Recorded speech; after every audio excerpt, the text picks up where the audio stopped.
Welcome, teacher friends. I'm so glad that you have decided to join us. And we are here today on this beautiful Monday to share with everything that we know and have implemented with students and teachers on future proofing. My name is Naomi Harm, and I'm joining you from beautiful Cave Creek, Arizona.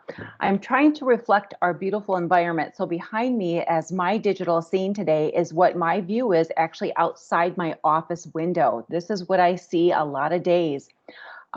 There's a little water on the little bit of the bottom of the photo here because that's actually our pool area. So I'm just adjacent to that where we're at. So it's pretty nice.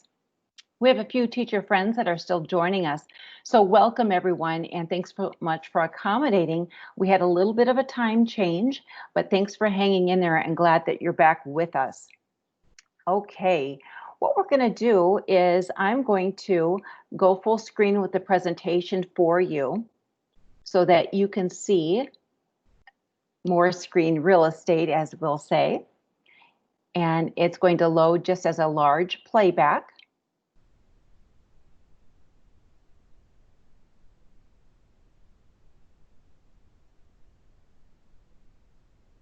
Okay, thanks so much everyone for joining us. We have a few of you that have just joined us. So once again, our session today is on future proofing. K-12 education really focused on 2030 student success skills. And what we have to do as educators to help motivate, mentor, guide, and help prepare them to be creators of their futures. As I've mentioned earlier, my name is Naomi Harm. I'm a women in leadership strategist and also a STEM innovation specialist. And I have many certifications as ambassadorships with LEGO, Makey, CS for All Teachers, and many more. But I apply all of these types of ambassadorships into everything that I do to provide students hands-on learning experiences so they too can be the creators of the futures as they need to be. So they really truly are invested in their passion, interest. So today, I'd also like to give you right away the presentation link. So feel free to, you can type that into another tab on your browser window that you're using today, whether it's a mobile or a laptop device or even your cell phone. But it is a shortened link and it is using bit.ly, and there is a dot between the T and the L. So bit.ly and then / future proofing skills. So I'd like to make sure that you can get that link because that will take you to the entire slide deck with all the embedded research and all of the supportive research articles, but also the supportive web resources that will complement student success skills too. So if anyone at this time would like to add that to the Backchannel Chat, feel free to add that, which is fine, which is bit.ly / future proofing skills. Now, our focus today, and even before I get started, I need to know who you are in the Backchannel Chat. We have quite a few of you as educators online again. So if you could please introduce yourself, share the creative influence that you support with teachers or adult learners. I'd love to know who's joining us from which parts of the world. And also, if you have introduced the concept or the idea of future proofing in your school. So once again, the Backchannel Chat will be at the bottom little ribbon bar, and there'll be like a little icon that says chat. If you can click on that chat, that's going to open up that sidebar for you. And then you can actually add your name. You can add where your location of the world you're from, and then share. Have you done anything with future proofing currently in your school or organization? That's what we'd like to learn about today from each of you. So as you're doing that, what I'm going to be doing is I have my cell phone off to the side. I want to see who's here. So I'm going to try to get you more involved, making sure that you have a voice in your learning today and that you have the opportunity to share and ask more questions. So I see we have Laura, we have Natasha, Yasu, Heku, you have to help me correct that if I'm incorrect. Okay, Jason, James is here. Okay, wonderful. Oh, Liz, yes, that's right. Liz is back again from Arizona. Okay, wonderful. Yeah, it's interesting knowing how can future proofing work in even an algebra classroom. Well, I'm going to share with you some ideas today, Liz, that you can walk away with. This is great. Tyler, welcome as well. I'm glad you're here from Phoenix. This is marvelous. I'm glad you're here with us today. And so this concept is new to many of you, it seems like. That's good. Mary, welcome from Dallas, Texas. Oh, you can't wait to learn more. She's a senior professional development consultant. Mary, welcome. I'm so glad you're with us, friend. Okay. So again, that if you'd like to have that master link that I shared with you earlier, it's bit.ly, so it's bit.ly/future proofing skills. Yeah, say that fast 3 times. It's a tongue twister. Okay. Well, welcome everyone. I'm so glad that you're on board with us today. But what we have is our big purpose of our learning hour. We'll make sure that it's extremely interactive and engaging because your voice is very important and the learning connections and what you're doing to really inspire students and teachers in your school districts. So we're going to take a closer look at what the current research says about how do we prepare students for the future and how do we ensure that our kids are getting the right types of hands-on and sensory learning experiences to inspire them to be a creator of their future and that they really are pursuing a passion-based interest. We're also going to be looking at the vast and enormous diverse needs of our kids today because our kids learn so differently than even what our kids did 10 years ago, 7 years ago, and even 5 years ago. But I also want to share with you how you as an educator or an educational consultant or an administrative leader can really transform your personal instructional approach to inspire more individuals that you work with, but to also ultimately impact the learning of all students. We'll also be looking at different types of educational problems that our students will be facing futuristically, and then how can they actually wear the hat of a solutionist and going into these types of learning environments, helping students know that they will actually be working with more of a collaborative team, and also that they need to actively listen to understand, critically debate, but then to also walk away from a conversation that's not so heated so they can solve problems together with their teammates and knowing that there's not always one right solution. The other part too we're going to be looking at is basically the bigger conversations just to invoke really global change. And we're going to talk a little bit about where ISTE standards fall into this and also the United Nations Sustainable Goals. So let's look ahead at this educational research. This is what I find so phenomenal.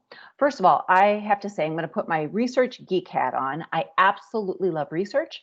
And anytime that I design a presentation, I always ensure it's validated, it's research proven, and I'm providing you the best research methods that are out there to help you make sound critical decisions in your classroom or supportive environment for your school districts.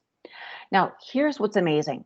Did you know that 40% of all jobs that currently exist right now will be obsolete by the year 2030? So let's think about that. It's the year 2020. In 10 years, 40% of the jobs are currently going to be obsolete. That's mind-blowing. I'm going to make a learning connection with that in just a minute. But also the jobs that are held right now by 15 million of our workers that are actively in the workforce. So it's just the start of Generation Z, our millennial group of individuals, and also even some of our baby boomers that are on the way out. But when we think about this, those individuals that are ages 18 to 34, those jobs are going to be automated. So our kids, I say kids because they're just graduating, so our Gen Z and millennials, those jobs that they're currently doing will eventually be automated.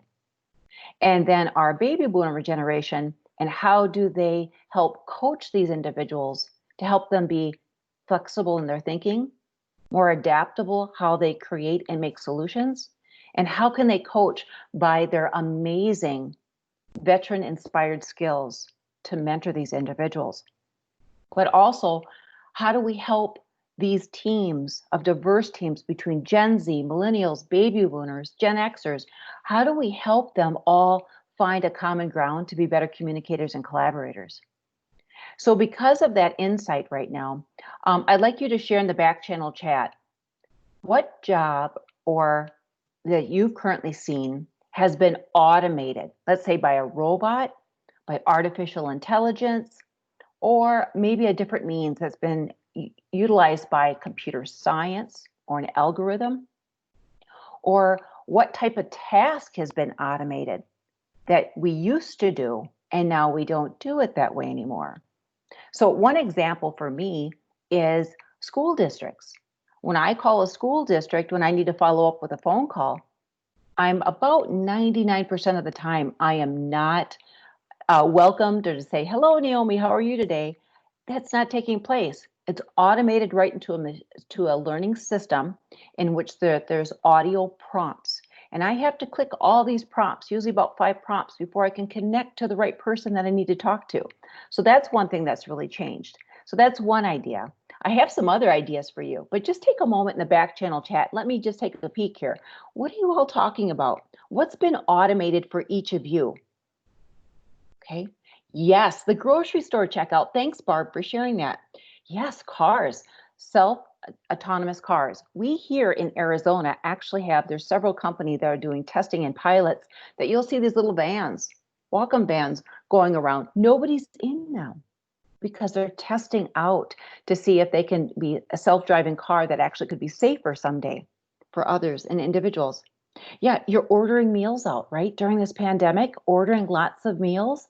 That's automated online too. And then how you go to curbside pickup, or if you go into the restaurant to pick it up, how all that is working. Yes, making a medical appointment, everything. Even my last doctor check a few months ago, we did everything through video conferencing. I didn't even have to go into the doctor's office.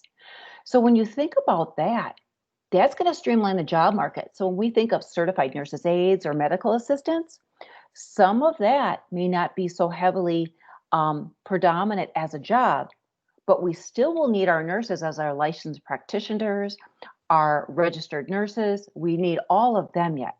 But there will be some of those jobs that are kind of around the minimum wage or a little bit more that are going to be automated by other individuals. So we need to think differently about when our kids jump into this workforce, they need to have a skill set that's going to help them to be highly flexible, that's going to be beyond thinking of just minimal wage pay. They need to be skilled, they need to be certified in something, but they also need to know that they have to be highly adaptable to change a job and be more skilled in given areas. Now, here's another thing to think about. There's also expected that there's going to be a shift of our workforce right now in 2020, that by the year 2025, it's going to shift to be 40% human interfacing and 52% machine or algorithm making up our workforce. So look at what we're doing today. Normally, I would come into a school district or I'd come into an organization and we'd have lots of face-to-face trainings and we'd be working in classrooms and coaching with classrooms. Well, we've already used the wonderful computer science and algorithm of video conferencing to deliver this type of learning. And knowing that 48% is only going to be the human workforce, that it's actually that human connectivity, and it's shifting over, that the machine learning is taking place, that's what we got to really think about. It's like, oh my gosh, where's the empathy part of this? Where's the compassion? Where's the humanistic tone? So we need to think about that, because a machine and a machine learning and an algorithm cannot replace a qualified, compassionate teacher in the classroom. So we've got to think about differently what's going to happen. So let's look at these educational research skills. And these are the top 8 that the current research currently is sharing. And this is coming from the McKinsey report. And this is a global study.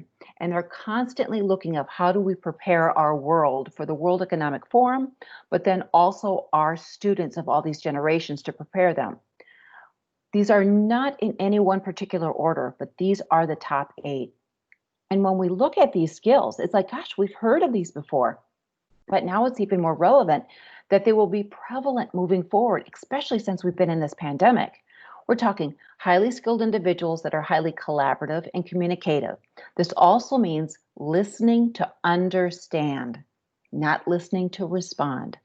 It means that we need to have some thought-provoking problem-solving skills and allowing kids to fail more often so that they can endure what perseverance really can look like, feel like, and interact with. We need kids also to have more opportunities to critically think, to apply and process this new knowledge. But then they need the opportunity to create, to make, to build. They need to put their problem solving and research skills into action and to see if it physically works. And then again, as we know, the computer science, the coding, the effective communication is going to be off the charts more important than anything before. And then also truly embedded with citizenship and culture, meaning we need to have an opportunity that we need to have more diverse teams of ethnic origins to create a dynamic presence, because everybody's perspective that comes to lean in at the table of that conversation has had a different type of background knowledge that they can contribute. And just think about all that diversified knowledge that comes in, that you can create an amazing product or a skill set or a phenomenal job that you could create together to solve a world problem. That's why this is so important. So our big question of this particular hour of learning is, so how do we prepare our students for an automated 2030 workforce and the necessary skill sets to be creators of their futures? So I want that question to be interwoven throughout the next concepts and topics that I introduce, because there'll be key little technology gems and content gems, I call them, to help you identify what you need to do to transform your teaching and instructional approaches to engage your learners at their levels so that they feel that they are more invested, they feel they have value in the true student ownership, and that the learning is truly learner-centered and filled with all types of different types of hands-on innovation. So let's look at this. The skills that we had noted earlier also apply to what does it look like in the workforce and what does it look like in my classroom. We now need more than ever that our kids need to experience a very highly adaptable and flexible thinking classroom environment. It means we as educators more than ever have to model, have to coach, have to mentor, or I should say, get the opportunity, right? Get the opportunity to allow, to empower these kids of really modeling what an effective growth mindset is, and to help our students struggle at times, but also persevere to solve these big problems they're facing. This is where it comes into play too, of helping our kids build resilience. Now, through this pandemic, our students have been exposed to so much, and even their socialness has also gone to the wayside because they cannot connect face to face, but they're connecting online. They're persevering. They're very resilient how to still communicate and connect, but we have to teach and reteach and help our kids be flexible in that thinking. And then exactly where it goes into divergent thinking, thinking differently of how to solve a problem. Experiential learning, more hands-on, more diversified types of learning, working in dynamic duos, in transformative trios, in amazing quads, but in different types of group-like structures so that kids can listen to understand others, gain new perspectives and insights from others, and then at the same time, build and create something that's so dynamic. Now, you've already heard of SEL, and social emotional learning is also the foundation that needs to build these skills up. Social emotional learning will empower your students to feel working safe in an environment. They will feel that they're part of a community. They feel like their words and their knowledge and their voice is being appreciated. But we need to build that in with a strong growth mindset. And at the same time, every child is valued, and every child that walks through your door is a gift. That their gift of creative knowledge, experiences, insight, and what they have to contribute can transform your teaching practice as a teacher and actually help you build new empathy and compassion skills. And again, what is that at everything? Relationships. Relationships is everything that encompasses all of these skills. And we need to be a more compassionate society, but we need to be more compassionate educators to truly understand how can we best meet the needs of each and every child in our classroom. So this is a lot on our plate right now, isn't it? When you see that picture, she's trying to juggle, she's trying to balance. Moving forward with education, it's going to feel like a huge juggling act, but there's many ways that can empower you as a teacher to put on this new hat as a creative designer and let the fun begin.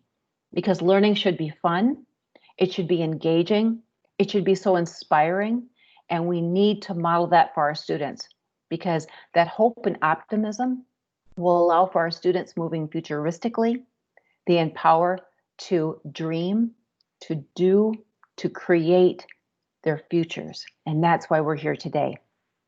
So here's something to think about. Has anybody ever heard of the term multipotentialites? I'll let the silence begin. Has anyone ever heard of the word multipotentialites? Well, did you know that multipotentialites really have superpowers? And I'm going to share a little bit about this with you. Multipotentialites are really someone that has many interests and creative pursuits. It could be you. It could be me. It could be our grandparents. It could be a teacher we had back in grade school. It could be our students in our classroom.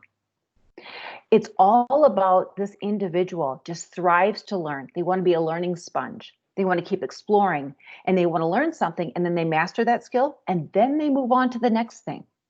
So it's not that they're necessarily bored. They want to learn it for the moment. They want to master it and then they want to move on to keep challenging their big creative brains. They have many interests and many career paths.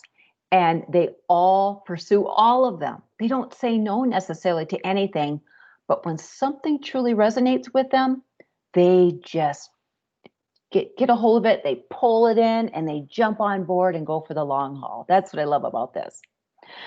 The infographic basically at the very bottom left corner, that's really what the focus is of a multipotentialite. It's everything that you love to do, you know the world needs it, and you're going to contribute to a better world of good. And it's also, you paid for it or you're invested in it somehow, but you also feel like I can do really well at it and then I do really great at it and then I'm going to move on. But it's very much passion and interest driven. But here's another infographic on the right side and another way to understand. But multipotentialite actually takes all of the different types of learning needs that you have, your passion-based interest, and puts them together in a very creative multidisciplinary project to understand your thinking and how it applies to your world. But I love it because it gives this embedded design thinking concept, and it's a whole investigation of asking really an essential power-driven question. And then you idea and you synthesize and you brainstorm and you ideate.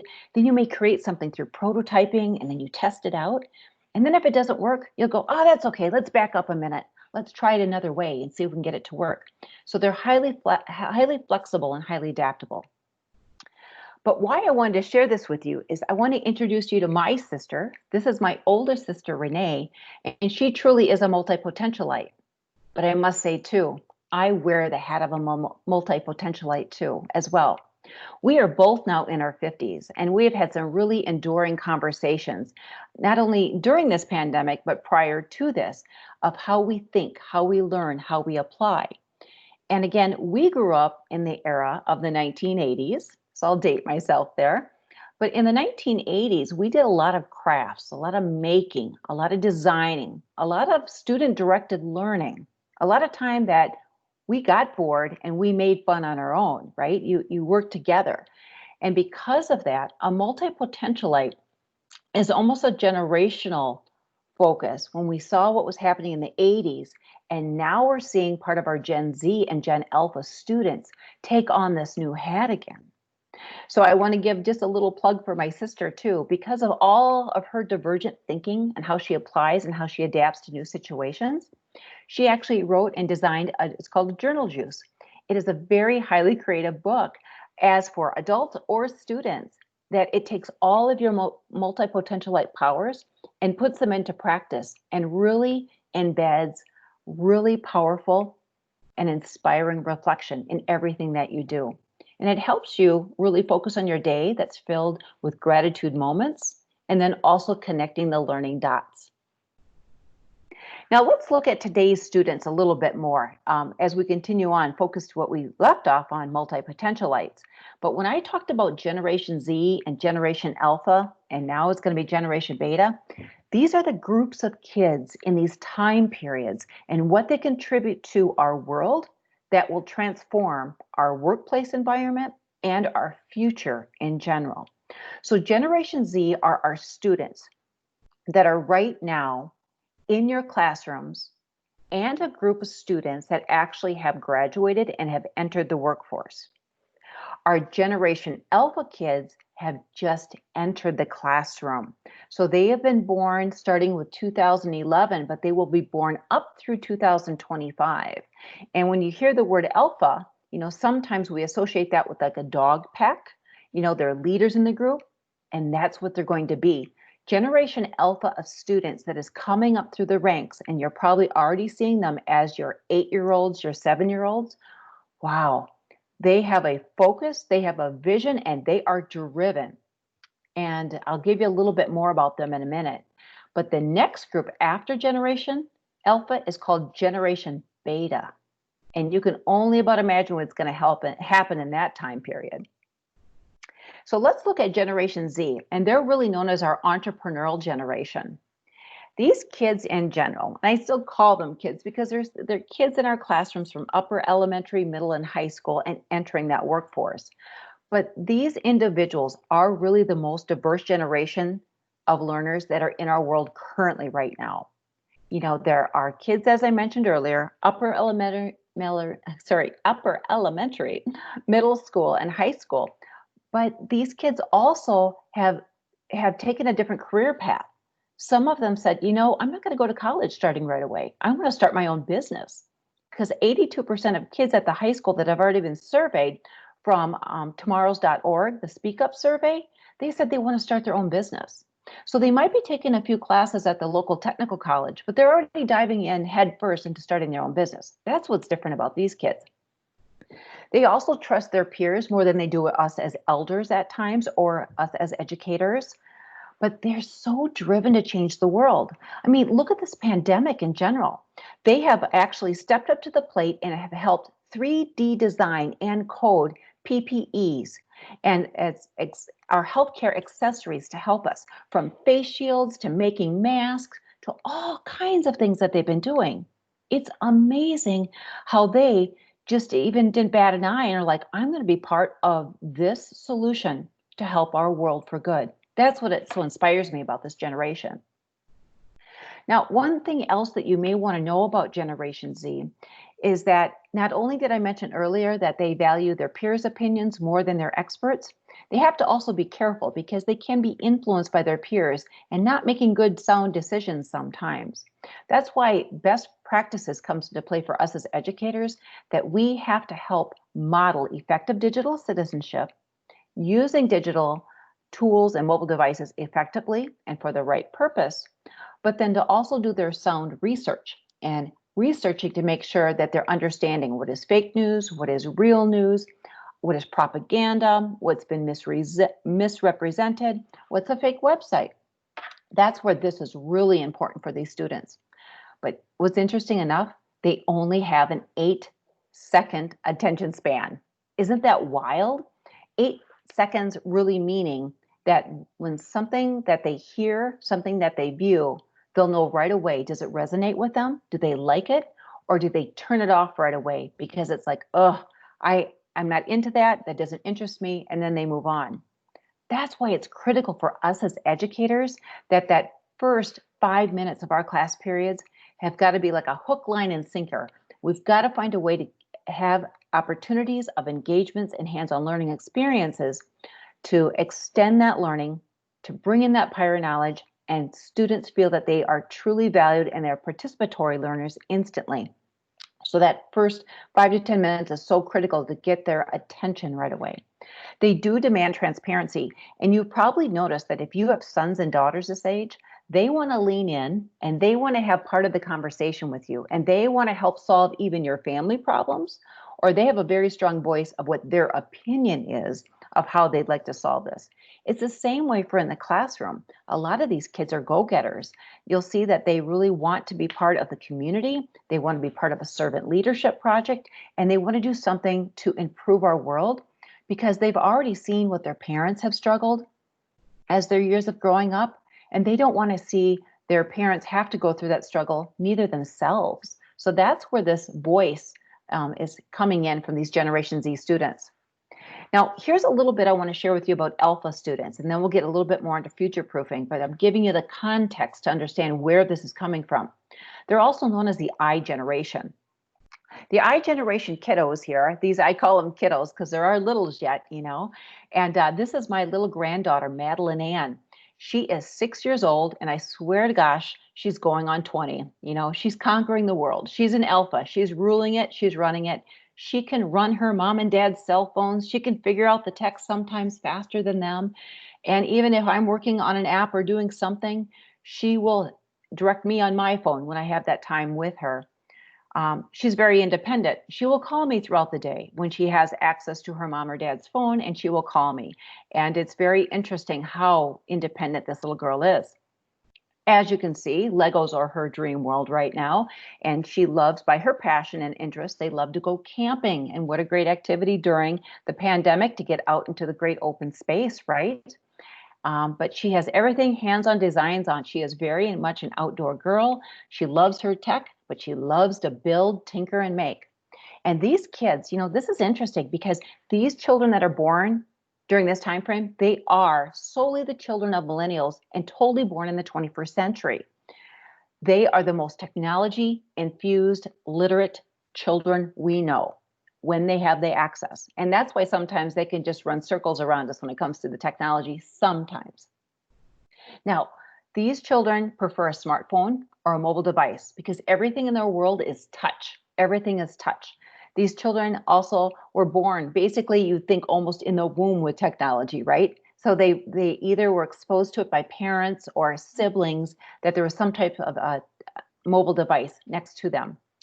But what's interesting is that these children are not afraid of using AI, which stands for artificial intelligence, and they want to have their voice heard. They want to actually do the commands. They want to create the code because they want to create these unique projects that really is reflective of their interest, but also they have an opportunity to put their own personal stamp on it to build it. Now, one other thing to know about Generation Alpha, and this is what's absolutely incredible. Millennial parents, again, are the parents of our Generation Alpha students. And what's interesting about this is that millennial parents are going to give the okay that they're going to have robot surgeons that will approve to do surgeries on their own children that if they need it. I mean, that in itself is mind-blowing. So are you trusting a robot with artificial intelligence and extreme precision over a human being? And human beings, we know, can make errors. So that we'll have to weigh that out and see how that goes. And again, they're going to trust doctors with AI, which is our artificial intelligence, which is giving them real-time data, real results, and also outcomes that they're going to have more choice. And knowing that futuristically, if I have a knee replacement today, is that the best thing to do at this time? Or should I use a different type of material in my knee when I have a knee replacement? Is the 3D technology ready for me to have that? Or should I go with the standard, you know, the pins and the bolts and things like that? So this is what's going to be very interesting. Now, here's the other thing. Generation Alpha children will not have to worry about their aging parents because by the time that these kids graduate and are in the workforce and have gone through so many certificates of learning and all their micro-credentialing, they will have designed a companion robot. And a companion robot can be side by side in the home with their parents to help them with medication, to help them to be an able-bodied individual in their house, can actually do more interactions that's more humanistic with them, but then also can instantly video connect to a doctor, a nurse, or their son or their daughter. So I think this is really going to be interesting. So when we think of our nursing homes that are predominant in the United States, but not necessarily in other countries, the United States has the most nursing homes per capita. And what's interesting about this, what happens when we don't need all those nursing homes? We need a different type of nurse support. That's why we have got to allow for thinking differently right now of how we focus on healthcare and the healthcare technology that's coming down the pipe. So again, it's going to be very, very interesting. I have the link here for you on that current article, just for you where you're at. Okay. Now, here's that question again, the big overarching question. So how do we prepare our students for this automated 2030 workforce and the necessary skill sets to be creators of their futures? So let me just pause right there. What are your thoughts currently on that question? How do you think we should be preparing our students for a world that we don't know, even if it's only 10 years away? But what do those skill sets or experiences do you think that you could now identify, even one new skill or one new activity in your classroom to help them be creators of their futures? So as you're doing that, I'm going to tap back into our little back channel chat area, and I'm going to see what the conversation is, see where we're at.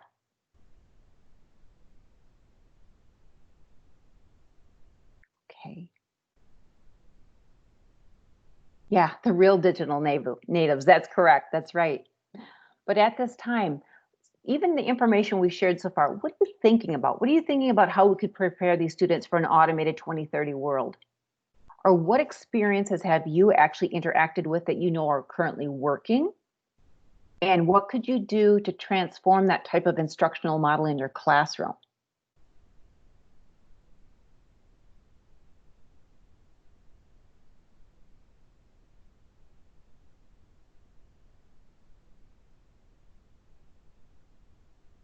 And some of you mentioned earlier, yes, the customer service chat. There's going to be more of that.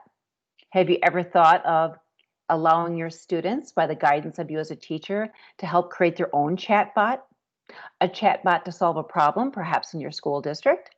So as, let's say, parents or individuals enter the school door, that they would be prompted by an automated, maybe it's a robot or a machine, and by their responses that they touch, tap, or they voice say, that it would respond to a chat bot that can direct them to the right area or where to go to.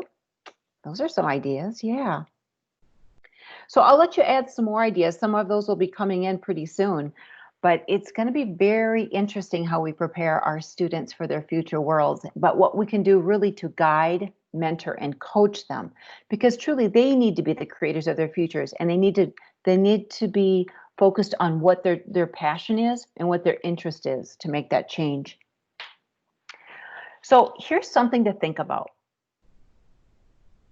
Experiential learning experiences need to be happening with our students. This means career and technical education, project-based learning, and also we need to be introducing and infusing our United Nations sustainable goals is what we need to be doing. And that's the big picture. How can we help our students be creators of their futures, knowing that they're going to solve a world as a futuristic problem? So we need more access and equity for all of our students of every ability, of every ethnic group, and they need the opportunity to create and make with more hands-on materials. The biggest differentiator of building lifelong learning confidence is when students are not having enough access to hands-on learning, experiences, women mentors as coaches in the classroom, so girls can see themselves as their future selves, knowing that there is someone that looks like them, talks like them, and it's modeled in a job experience. The same goes for boys. They're looking for men coaches and mentors too. They want to see someone that looks like them. They want to see someone that talks like them and may have a similar accent. But they also want to see what the job potential is, that they can start off knowing this was my interest. It landed me here to take this job. And then I had an opportunity to extend my learning by getting these micro-credentials, which has now led to this job.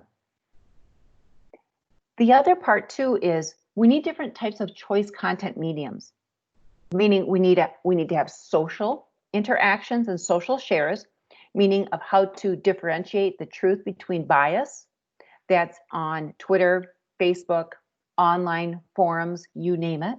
We need to help and coach our students to understand, to be very good model digital citizens. We also need to allow for more opportunity that we create a personalized learning playlist based on passion, interest, and teach students how to create their own playlist so they can peer coach one another and teach another group of students of what their interests are that somebody else might be that they normally would not have that connection in the classroom. But again, at the center of all of this, we need to build stronger communities of learners in our classrooms. And instead of just doing it at the introduction of a school year, this needs to be a main goal throughout our entire careers of all of these children.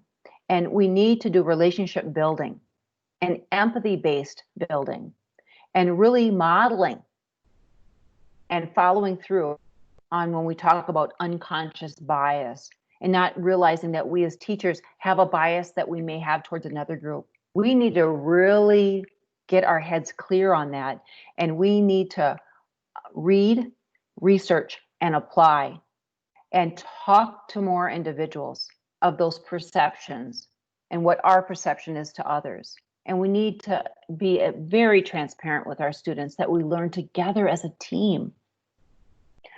Now, the UN Sustainable Goals, if you haven't heard of these, are absolutely phenomenal. This is big picture, future proofing thinking.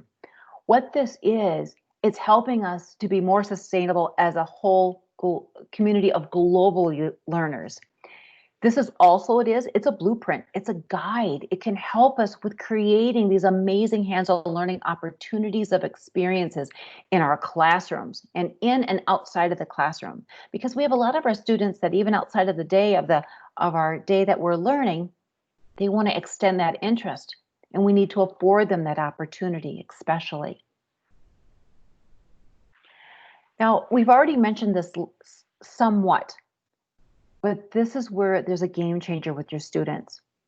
We mentioned social emotional learning earlier, but we need to model and afford our students the opportunity to be more involved of the emotional intelligence leadership in your classroom, whether it's face-to-face, whether it's through a blended environment, or whether it's totally online. But we need this opportunity right now for our students so that they understand the importance of when I need to put my tech away, when I need to be looking at someone in the eye and reading the facial context clues. And those soft skills is what we call them, are futuristically going to be more important than even the technical skills in order for our students to be successful in the classroom. Now, another part that I'd like to share with you is also about the social influence. And the social influence that I wanted to share with each of you today is the just-in-time access and equity to chunks of digital media. And we talked a little bit about this, but a lot of times our students are not understanding that when information's coming through, whether it's a meme, whether it's a graphic, whether it's a video clip, they're not understanding that if that is misrepresented information, or whether it is propaganda, or whether it is influencing somebody for a particular means of way. That's why digital citizenship is so important here. And we need to be also modeling that, having learning scenarios with our students, but then how then they can apply and consume and create and make to understand where their influence is in the world.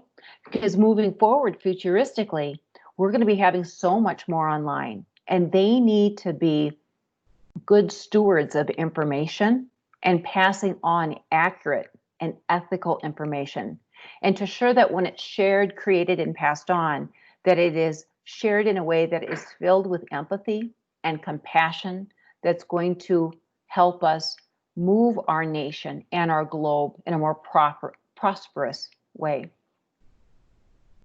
Now, you as the educator role, you're probably going to say, well, Naomi, what else can I do? Okay, you gave me some ideas of what that learning environment should look like in situations. What can I do as an educator? Well, what you can do as an educator is that we truly need to make it differentiated in the classroom. And this is going to take a little bit more upfront work from all of us, but it's going to be well worth it. We need to afford the opportunity to be asking our students more often, and especially throughout different time periods in the semester, about what they're truly interested in. We need to find out where they learn best, what they're most interested in and why. They need to answer and have an opportunity to respond to why. We also need to learn how their brain thinks. Do they learn best in a different quiet space in the environment? Do they learn best socially with a group of friends? Do they learn best with music in the background that affects their brain-based balance? But those options need to be truly learner-centered opportunities. It's their education. It should be their voice and their choice. We, on the other hand, as educators, are kind of like the car that's getting along their paths, and they're all on board with us as passengers, and we need to keep them safe.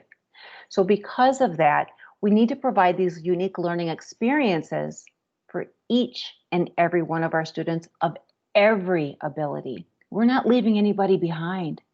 And one thing that I know for certain from being a classroom teacher and an educator and now women leadership strategist and working with STEM for over 25 years, I have worked with the most inspiring students in my lifetime that have been labeled at risk, Asperger's, autism, Down syndrome, you name it, there was a label. Those kids were so inspirational that at times they could figure out a technology problem quicker than my general education population kids or students that were given the identity of being gifted or talented. It was the children with differing abilities that approached the problem in a way that we would have never thought of and had the opportunity to say, what if we try this, or let's do this. And then they also would take apart, create, and make, and come up with a new strategy of how to solve that problem. Those are the students that we also need to make sure that we're listening to and making sure that their voice is heard, because these adaptable types of technologies that are being designed is leveling the playing field for everyone. No longer will we have a label of this, and this. We will all have a differing ability, because that differing ability is how we approach and solve a problem and how we communicate and collaborate with one another. But again, it's all in communication. And we know that for sure as teachers, as parents, as grandparents, when the communication fails and breaks down, that's when the problems set in. We need to be better and effective communicators. So when it comes to that, basically more is less, meaning we as teachers need to not talk as much. We need to be more active listeners to understand, but we need to know when to interject those thought-provoking questions, to have kids ponder, to have them say, what if, or to have them think differently about solving those problems, and let them dive deeper into a content piece that truly is inspiring off the main concept that you're teaching in your classroom. We need to afford them more time. The last tidbit of information I wanted to share here is, of all children with differing abilities, if we would please allow more processing time. One of the number one indicators when a child understands something to a higher degree than when a child gives up so quickly and won't persevere is because we as teachers have not allowed enough processing time, which has then allowed us to move on with the content and get onto a different topic. And then we have half of our children, if not more, way on the other end of the spectrum. Processing time, which means 3, 5, even 10 seconds, to allow for more quiet time so kids can retrieve from their long-term memory bank in the back of their brains and bring it to that frontal lobe to process it, to generate a question, to generate a thought, or to generate an idea. That especially holds true for our children that speak another language other than English. So that's why it's really important. Processing time is a win-win for you teachers. If we could just practice a little bit more patience, pause a little bit more often, and allow those thoughts to come to mind so every child can be successful in your classroom. Now, a few other things I wanted to mention. I personally utilize the ISTE Standards, and ISTE stands for the International Society for Technology and Education, and ISTE is ISTE.org, and you can see I have the slash in there that says standards. These are our guide. It's an innovative framework to help us knowing what types of learner-centered experiences we should be affording our students of each and every ability. It also provides for me standards for myself as an educator, for myself as a coach, and for myself as an administrator. These are an innovation framework to help me know how to move forward futuristically of how to design, how to create, and then how to assess those types of experiences in my classrooms of schools or organizations. Now, what I love about this is that this is a worldwide framework. There are so many countries and so many continents actually using these. And this guide will help us really focus on learner-centered innovation. It will also help us to model effective digital citizenship skills. It's going to help our students persevere and to be knowledge constructors. But it also is going to help students to put on that new hat, to be an innovative designer, as well as us as teachers to be the creative designers. But the ultimate focus too is that it's going to make a global impact. It's going to really focus on collaboration and communication skills, but it's ultimately going to empower our students to think differently of how to solve world problems. And those are the skill sets and the mindsets that we need to future-proof to ensure our kids are highly successful when they are done with their careers at K through 12, and then they pursue to be a business owner, whether they pursue to go on to a technical school, whether they choose to go on to a four-year college or beyond. But we need to enable these kids with the right tool sets and access and the accessibility to the tools so that every child can learn this lifelong building confidence. The other part of the ISTE standards that I really truly adore is that it impacts us globally, just like the UN Sustainable Goals. This is a global focus. It's just not a US focus. It's just not a Europe focus. This gets all of us as educators worldwide on the same page, and it can really help transform our teaching and learning practices. And again, common framework, common terminology, and then also some common assessments that accompany this too. And what I like about that is because then we know what to look for. We call them look fors. The look fors in the classroom when we know that children are guiding themselves towards success and when they've mastered an idea or a project, or knowing when I need to pull back and reteach something or rephrase it or summarize it in another method to making sure I'm communicating with our students. So my question to you now in a back channel chat is, what will you do now to guide, to coach, and mentor your students to prepare them for an automated 2030 workforce? And how will you empower them to be creators of their futures? So let me just pause there for a moment. I want to make sure that you have an opportunity to reflect. And some of the other responses that came in for sure, exactly. Project-based learning, yes, that is a must, absolutely. Solving problems collaboratively, yes. Dealing with ambiguous situations that even can create tension. There needs to be tension, but we need to model and coach our students of how to ease that anxiety, how to know how they can be in control of their emotions, and then to ask really thought-provoking questions to guide that next step of learning. Absolutely. Okay. Yes, absolutely.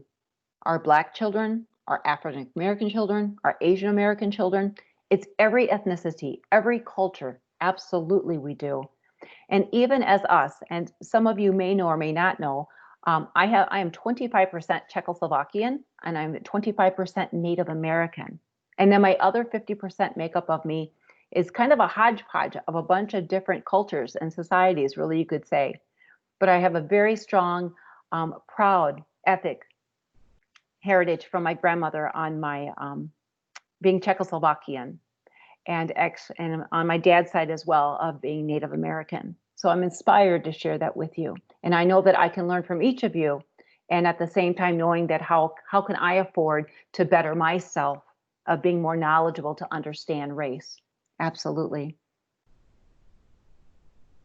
Oh, interesting. Liz, she says, I've always wondered if students can learn with loud music in their earbuds. You know what? Isn't it interesting? But for some reason, It's the part of the brain of how it works differently for those students because of the experiences they've had differently than you and I have as an educator, of how sometimes they can block that out and then tune it on, and then they can be highly productive. It's because their brain has basically, not that it was formed differently, it has been changed by the experiences that these children have. And our Generation Z and Generation Alpha have probably even had more music and video exposure and digital photography than we ever have had in our lifetime. And they have more access. And that's what's transforming those brains to make it highly malleable to be multifaceted or almost multipotential, right? Yeah. Yes. Excellent. And I just had someone else said the ISTE is awesome. It is. It is just absolutely phenomenal. But you can keep those answers still coming in. Would love to learn from you. But I wanted to share with you, thank you for the opportunity for affording me to share what skills are necessary to help our students be successful with their futures, as known as future proofing. If you'd like to continue the conversation, please tap into my website. You can follow me on Twitter. I'm on LinkedIn. But at the same time, you can tap into that presentation link that's there. I want to give a huge shout out to the Q organization from California and also Microsoft Education for making all of these sessions offered to each and every one of you free over these summer months. So it's been wonderful sharing the insight with you today. If you have more questions, please feel free to continue the chat. I will be online after I stop the recording, that if you'd like to have a verbal chat yet, that's absolutely fine. But thank you, teacher friends. In closing, I just wanted to say there's no way that we can know it all, but there's one thing for certain. We are better together. And by sharing our collective intelligence, we can help transform this new digital landscape of what it looks like for K-12 education and moving forward with more interesting, energetic, future-proofing skills to empower our students to be creators of their futures.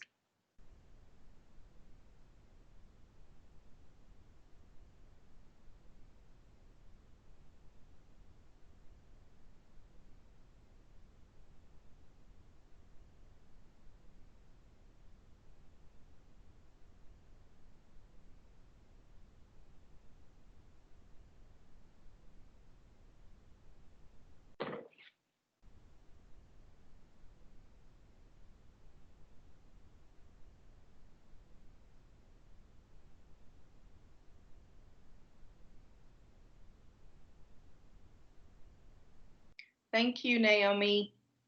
Oh, thank you. Who are we talking with? You can go ahead and my recording may not stop. There's a little button issue today again. That's okay. I'm Mary Shaw. Hi, Mary. Where are you joining us from today? I am joining you from my home office in downtown Dallas, Texas. Okay, wonderful. And you're the educational consultant, correct? Yes, I do professional development and implementation of K-12 solutions. Yes. Okay, wonderful, wonderful. I'm so glad that you joined us today. Thank you. Thank you. I joined a little earlier, and then I read once I went on to Twitter to Carl Hooker was doing a session early this morning. Yes. And